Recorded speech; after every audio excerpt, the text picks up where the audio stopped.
यह volume B है। आपने पीछे के वीडियो में देखा कि जिस तरह से किसी वाक्य को हिंदी से अंग्रेजी करने में समस्याएं हो जाती है, उसी तरह से अंग्रेजी वाक्य को भी जब हम हिंदी में अनुवाद करते हैं तो वहाँ भी समस्या हो जाती है। वो किस तरह से आप इसका अध्ययन करके देख सकते हैं। तो यह अभी पढ़ाई चल रही है। जैसे की के लिए 3 शब्द हैं, दैट, इफ़, वेदर और कहीं नहीं भी होता है, तो उस पर ही आधारित है। आप पीछे पढ़ चुके हैं वॉल्यूम ए में, अब आगे की पढ़ाई देखें। तो यह लिखा हुआ है, Ram said that Mohan was reading. अब मान लीजिए जैसे यह सेंटेंस है, हम कहीं देखते हैं किसी किताब में या किसी ने कहा, तो फिर हमें उसका हिंदी अर्थ लगाना पड़ता है। तो सेंटेंस है कि Ram said that Mohan was reading. तो समान रूप से हम किस निष्कर्ष पर पहुंचते हैं उसे देखिए। राम सेड का अर्थ लगाते हैं, राम ने कहा, यह तो ठीक है। दैट मीन्स की भी लगा लेते हैं, यहाँ तक भी ठीक है। और मोहन वाज रीडिंग, यहाँ वाज देख करके हम लोग था थे थी में जाते हैं, तो मोहन पढ़ रहा था। तो इस तरह से हो जाता है, Ram said that Mohan was reading, अर्थात राम ने कहा कि मोहन पढ़ रहा था। तो जब था अर्थ लगाएंगे तो ये गलत हो जाएगा। तब इसमें ये ऊपर वाज है, नीचे था है, तो फिर गलत कैसे है। तो आप यहाँ देखिए, राम ने कहा दैट की और मोहन वाज रीडिंग का एक्चुअल अर्थ निकलेगा मोहन पढ़ रहा है। तो इसमें यह हैरान करने जैसा है कि जब यहाँ वाज है तो ये फिर है कैसे हो गया। यह है कैसे हो गया, ये नरेशंस के अंदर सीक्वेंसी ऑफ टेंस के कारण ऐसा होता है। तो इसे आप नरेशंस के अंदर ही भली भांति पूर्ण रूप से समझ सकेंगे। मैं अभी थोड़ा उदाहरण दिखा रहा हूँ, फिर सबका स्पष्टीकरण करूँगा। अब आप एग्जाम्पल 2 देखिए, क्या लिखा हुआ है। Ram asks if Radha is rich. तो अनुवाद करने में हम किस निष्कर्ष पर पहुंच पाते हैं, प्रायः ऐसी समस्याएं हो जाती है। जैसे राम आस्क, तो राम पूछता है, यहाँ तक ठीक है। और इस इफ़ का जैसा जान पाते हैं कि जनरल जो इफ़ के प्रति जानते हैं कि इफ़ मीन्स अगर और इफ़ मीन्स यदि। तो या तो इफ़ के लिए यहाँ अगर देते हैं या यदि। तो राम आस्क्स, राम पूछता है, इफ़ अगर या यदि, और राधा इज रिच, राधा अमीर है। तो Ram asks if Radha is rich बराबर राम पूछता है यदि राधा अमीर है। तो कुछ इस तरह से ही इसको फॉलो कर पाते हैं, क्योंकि इसके बैकग्राउंड के अंदर जो एक सेंस है वो यदि ज्ञात है तो सही अर्थ निकाल लेते हैं, लेकिन अगर ज्ञात नहीं है तो फिर दूसरे ढंग का अर्थ लग जाता है। अब आप देखिए इसका सही अर्थ क्या हुआ। राम आस्क, राम पूछता है, और इस इफ का अर्थ की हुआ, और राधा इज रिच बराबर क्या राधा अमीर है। तो फाइनल आंसर हुआ कि राम पूछता है कि क्या राधा अमीर है। तो आप जानना चाहते होंगे कि कैसे हो गया, इफ मीन्स की कैसे हो गया, और राधा इज रिच बराबर राधा अमीर है होना चाहिए, यह क्या राधा अमीर है, यह कैसे हो गया। क्या राधा अमीर है के लिए तो इज राधा रिच होना चाहिए। मैं दिखा रहा हूँ आगे। अब आप ये तीसरे सेंटेंस का अवलोकन कीजिए। लिखा हुआ है, मान लीजिए कहीं इस तरह लिखा हुआ है, do you know who she was. तो डू यू नो, इसका तो निकाल लेते हैं अर्थ, क्या तुम जानते हो, और सोचते हैं कि यहाँ कुछ नहीं है तो यहाँ कुछ नहीं अर्थ देते हैं। और हु शी वाज, कौन वह थी या वह कौन थी, तो ये अर्थ लगाते हैं। तो अगर इस तरह से अर्थ लगाएंगे do you know who she was का क्या तुम जानते हो कौन वह थी, तो गलत हो गया। अब गलत कैसे हो गया? तो यहाँ तक तो ठीक है, डू यू नो क्या तुम जानते हो, और यहाँ कुछ भी नहीं है, परंतु यहाँ की मौजूद है। जैसा कि मैंने कहा था कि यदि दूसरा सेंटेंस WH क्वेश्चन हो, ओपन क्वेश्चन हो, ये तो ओपन क्वेश्चन है, तो यहाँ इसका अंग्रेजी कुछ नहीं होगा की का, लेकिन इसके अंदर इसमें की मौजूद होगा जो छुपा हुआ है। तो यहाँ की हो गया, तो क्या तुम जानते हो की, और हु शी वाज का अर्थ हुआ वह कौन थी, क्योंकि यह अफर्मेटिव है, लेकिन इसका अर्थ वो इंट्रोगेटिव तरीके से होगा।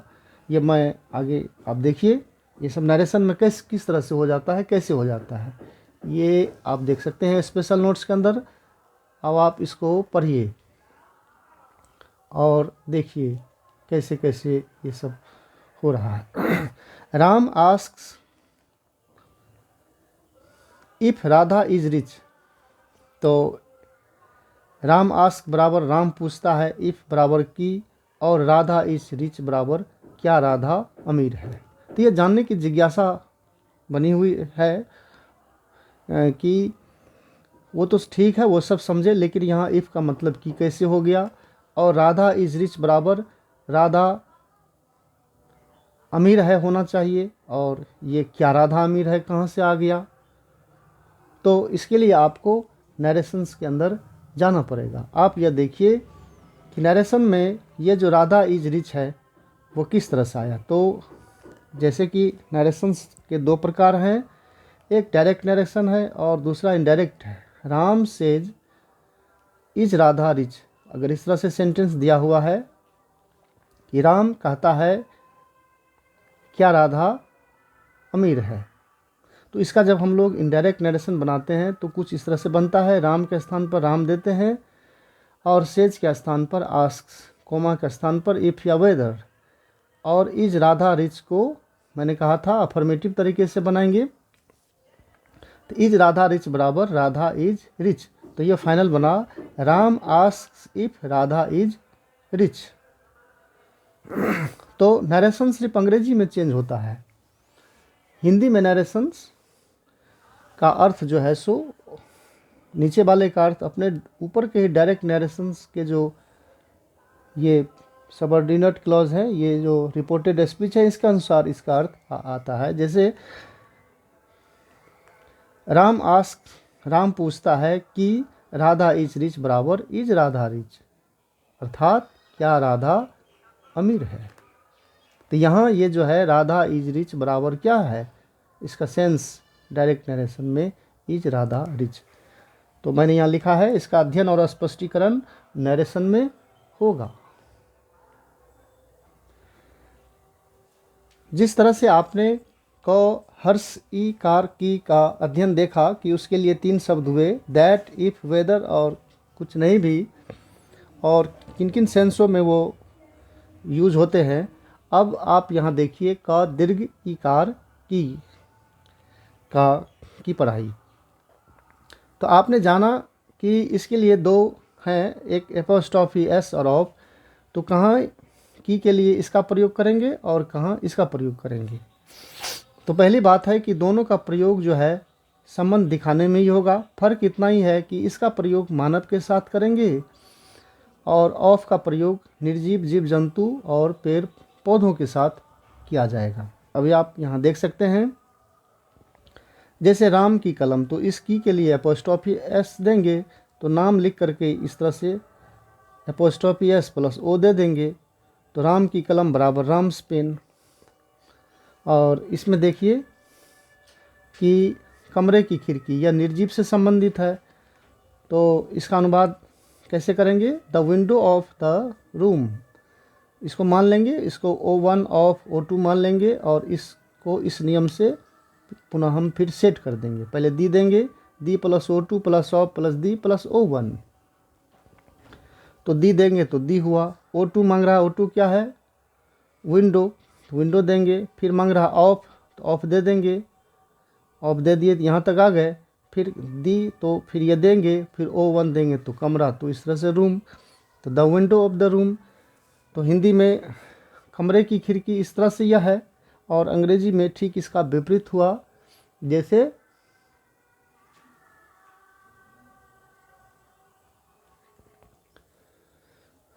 ये विपरीत रूप हो जाते हैं। तो अब आप इसका अनुवाद नीचे देख सकते हैं। जैसे विशेष उदाहरण लिखा हुआ है, यह राम की कलम है, तो इसका अनुवाद कैसे करेंगे? इसको एस मानेंगे और इसको ओ मानेंगे, इसको भी मानेंगे, तो एस भी ओ पर अनुवाद करेंगे। तो एस मांग रहा है, एस क्या है? यह, तो दिस देंगे। भी मांग रहा है तो इस देंगे। और ओ राम की कलम, तो राम्स पेन। और राम की कलम का अनुवाद कैसे होता है आपने ऊपर जाना। और फिर इसे देखिए, यह घर का दरवाज़ा है, यह वृक्ष का पत्ता है। तो ये सब भी ठीक एस प्लस भी प्लस ओ के नियम से बना हुआ है। यहाँ एक अलग प्रकार का उदाहरण है और यहाँ कुछ अलग ढंग के उदाहरण दिए गए हैं। और कभी कभी ऑफ का प्रयोग मानव के भी साथ होता है, जब मानव किसी संस्था समूह का जब नेतृत्व करते हैं, तो उनके बारे में हम आगे पढ़ेंगे। अभी आपको यहाँ देखिए कुछ प्रश्न दिए गए हैं, आप इन प्रश्नों को बना करके देखिए। यहाँ आपको कुछ प्रश्न दिए गए हैं, आप इन प्रश्नों को बना करके देखिए। और ये ट्रांसलेशन है, इसका अंग्रेजी में अनुवाद करना है, और नीचे इसके लिए आपको वर्ड्स दिए गए हैं। और फिर मैं आपको आगे दिखाता हूँ। और यह दूसरा प्रश्न है, यह है लिखा हुआ है ट्रांसलेट इनटू हिंदी। ये 1 से लेकर के 6 प्रश्न दिए गए हैं, आपको इनका अनुवाद करना है हिंदी में। और आप किस तरह से अनुवाद कर सकेंगे, तो हिंट्स दिया हुआ है, यहाँ कुछ वर्ड्स दिए हैं, आप इस वर्ड्स की सहायता से इसका अनुवाद करें। और जब आप अपने प्रश्नों को बना लेंगे तो यहाँ आंसर शीट दिया हुआ है। ये जैसे कि एक आंसर शीट है, उसमें 7 प्रश्न पूछे गए थे, और आप अपने उत्तर को इसी मिलाएं, और ये रहा आपको बी प्रश्न के आंसर शीट। तो फिर आप उसे बना करके यहाँ इसे जांच करें, और जांच करके देखें कि कितना सही हो रहा है। अब मैं आपको कुछ स्पेशल क्वेश्चन दे रहा हूँ, और उसका उत्तर आप कमेंट के माध्यम से भेजें। तो मैं ये कुछ प्रश्न दे रहा हूँ, तो यहाँ आप देख सकते हैं लिखा हुआ है, स्पेशल क्वेश्चन दिया गया है, आंसर बाय कमेंट। और आप कमेंट में आप जो हैं इन प्रश्नों का उत्तर दीजिए, और फिर देखते हैं। तो इन्हीं शब्दों के साथ यह पढ़ाई कौर्सिकार की और क दीर्घ इकार की का प्रयोग की पढ़ाई समाप्त होती है। पुनः फिर हम अगले वीडियो में नई जानकारी के साथ उपस्थित होंगे। तब तक के लिए आपसे विदा लेते हैं। जय हिंद, जय भारत।